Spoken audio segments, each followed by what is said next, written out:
Hey everyone, I'm Olivia Thompson. I blink my eyes open, the harsh fluorescent lights stinging my retinas. Everything's blurry. Where am I? What happened? I try to move, but my body feels impossibly heavy, like it's made of lead. She's awake. Doctor, come quick. A voice calls out, and suddenly the room fills with activity. Faces I don't recognize hover over me, talking quickly. I catch fragmented words from their conversation. Coma, 6 months. Car accident. Wait, what? Olivia, honey, can you hear me? It's my mom's voice, but something about it feels off, like guilt is wrapped around each word. Mom? I croak, my voice rough and raspy from disuse. What's going on? You've been in a coma, sweetie. There was an accident, my dad adds, his voice strained and unfamiliar. As the fog in my mind slowly starts to clear, questions flood in. Where's Ethan? And Amber? A thick silence falls over the room, suffocating. The doctor clears his throat. Let's focus on you right now, Olivia. How are you feeling? Over the next few days, I learned the extent of my injuries and the grueling road to recovery ahead. But something still feels wrong. My parents are acting strange, and the hospital staff seems to tiptoe around me. I haven't seen Ethan or Amber once. Mom, where's my engagement ring? I ask one day during her visit. She flinches, then quickly glances at the clock. Oh, look at the time. I should get going. Your father will be here soon. As I regain my strength, I overhear my parents whispering in the hallway.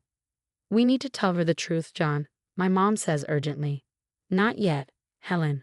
The doctor said it could set back her recovery, my dad responds, his voice low. Tell me what? What aren't they saying? That night, I convinced Sarah, the night nurse, to let me borrow her phone, just for a few minutes. She hesitates but hands it over, glancing nervously around.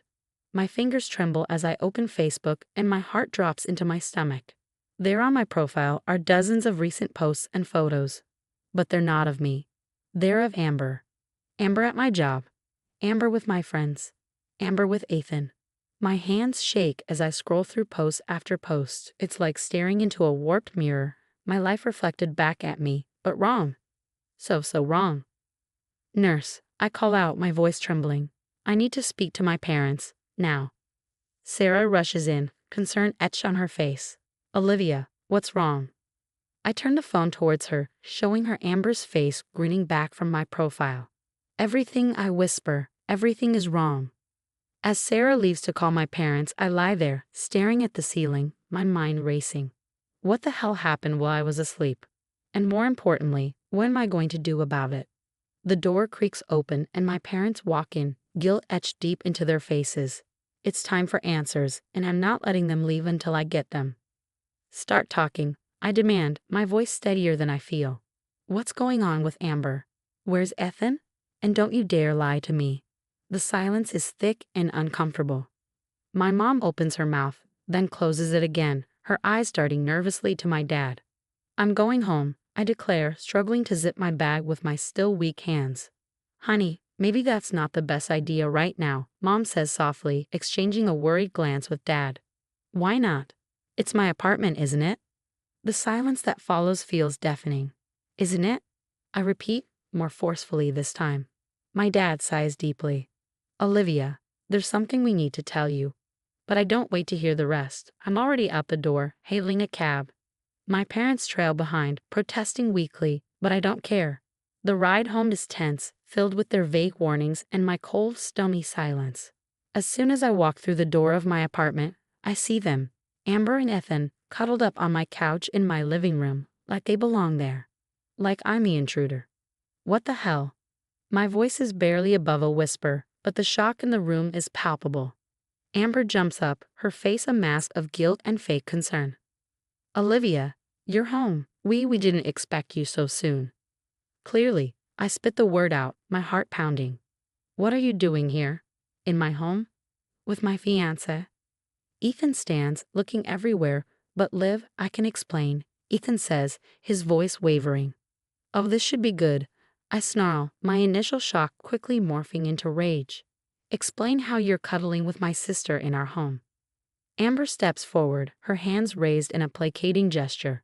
Olivia, please, we were just trying to keep your life intact while you were away. I laughed bitterly. I was in a coma, Amber, not on vacation. And how exactly does that explain you living in my home, sleeping with my fiancé? It's not like that, Ethan interjects weakly. Then what is it like? I demand, my voice sharp.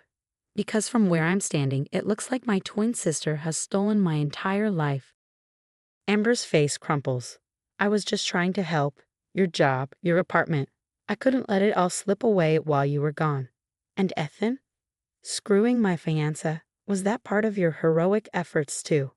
The silence that follows is damning. Ethan's face turns pale and Amber looks like she might be sick. How long? I ask, my voice dangerously quiet. How long has this been going on? Ethan swallows hard, his eyes avoiding mine.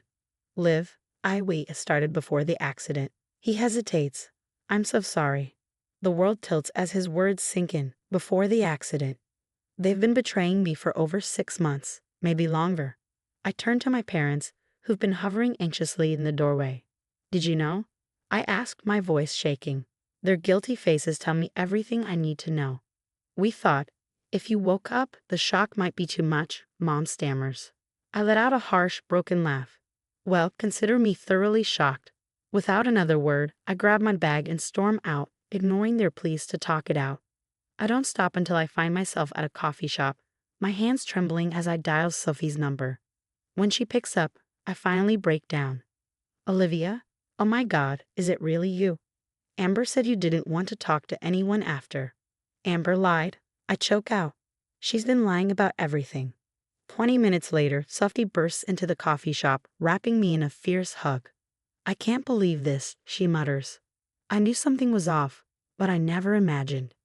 As I pour out the whole sordid story, her face cycles through shock, anger, and finally, determination.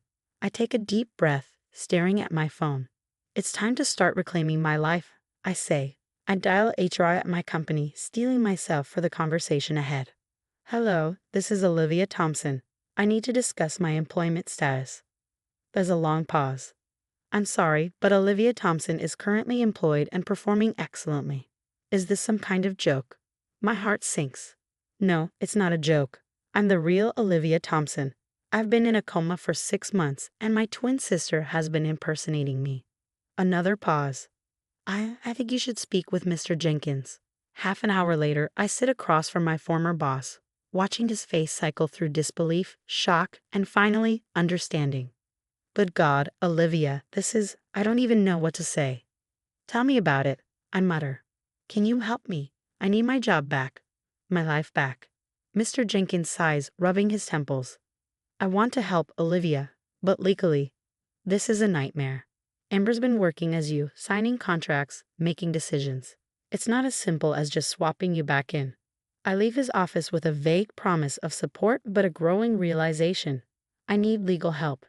That's how I find myself sitting in the office of Rachel Chen, an employment lawyer with a no-nonsense attitude. Identity theft, fraud, potential embezzlement, Rachel lists, scribbling notes. We've got a case, Olivia, but it won't be easy. We need evidence. Lots of it. I nod, determination settling in. Where do we start? Friends, colleagues, anyone who can vouch for your identity. And Amber's deception. Bank statements, emails, anything that shows she's been acting as you. Sophie becomes my partner in crime, helping me track down old contacts. It's a mixed bag. Some are shocked to hear from me, having bought into Amber's lies. Others, like my old college roommate Jenna, are furious on my behalf. I knew something was off, Jenna exclaims. Amber never could nail your laugh. Count me in as a witness. But for every ally, there's a setback. Rumors start circulating about my mental state. I heard she's confused from the coma I overhear at a coffee shop. Thinks her sister stole her life. Sad, really. I grit my teeth, pushing through the anger and hurt. Every obstacle only fuels my determination. Amidst the chaos, there's one bright spot. David, my physical therapist. He's the first person in ages to seize me for me, not as Amber's confused twin. You're making great progress, he encourages during one of our sessions. How's everything else going?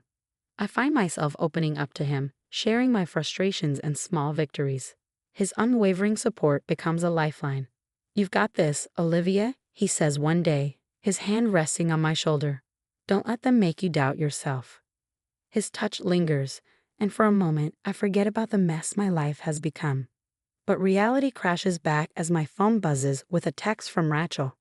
Found something. Come to the office ASAP.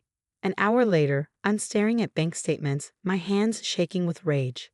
She's been siphonning money from your accounts, Rachel explains. Small amounts at first, but they've been increasing. This is embezzlement, Olivia. We've got her. I should feel triumphant, but all I feel is exhaustion and anger. So much anger. What's our next move? I ask, my voice hard. Rachel's eyes glint with determination. We build our case: identity theft, fraud, embezzlement. Amber's going down, and we're going to get your life back. I step outside the office, my heart pounding. This is it. Months of fighting, of proving myself, have led to this moment. I take a deep breath and push open the door to Mr. Jenkins' office. He looks up, a smile breaking across his face. Olivia, come in, please. As I sit down, he slides a folder across the desk. It's done. Amber's been fired effective immediately, and I'd like to formally offer you your position back. I stare at the contract in front of me, emotions swirling inside. Relief, validation, and something else. Thank you, Mr. Jenkins, I say quietly, but I think I'm going to have to decline. His eyebrows shoot up in surprise. Are you sure? After everything? I nod, a sense of calm settling over me. I am. I'm starting my own firm. This whole experience has shown me what I'm capable of. I want to build something of my own. He leans back, a proud smile crossing his face. Well, I can't say I'm not disappointed, but I understand. You're going to do great things, Olivia. As I leave the office, my phone rings. It's Rachel. Olivia, it's happening. They're arresting Amber right now. I rush to the precinct, arriving just in time to see Amber being led out in handcuffs. Our eyes meet, and for a moment I see a flicker of the sister I once knew. But then it's gone, replaced by cold defiance. The next few weeks are a whirlwind. The investigation reveals Ethan's complicity in the fraud, leading to his arrest as well. My parents try to reach out, leaving tearful voicemails, sending pleading texts. Olivia, please, we're so sorry. We thought we were protecting you. I delete the messages. Maybe one day I'll be ready to hear them out. But not now. Instead, I focus on the people who stood by me: Sophie, who has been my rock through it all, and David, whose steady support has turned into something more. Months pass, and my new firm is taking off. I've just landed our biggest client yet.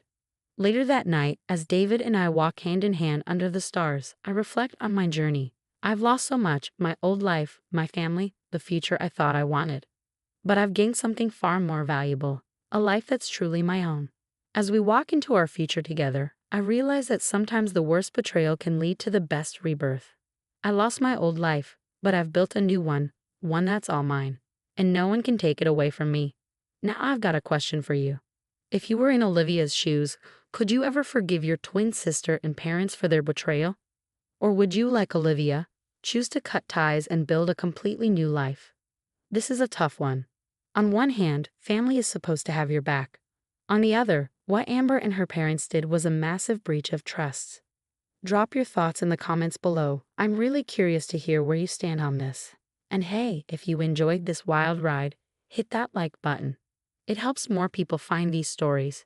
And if you're new here and want more jaw-dropping tales like this, consider subscribing. I've got plenty more where this came from.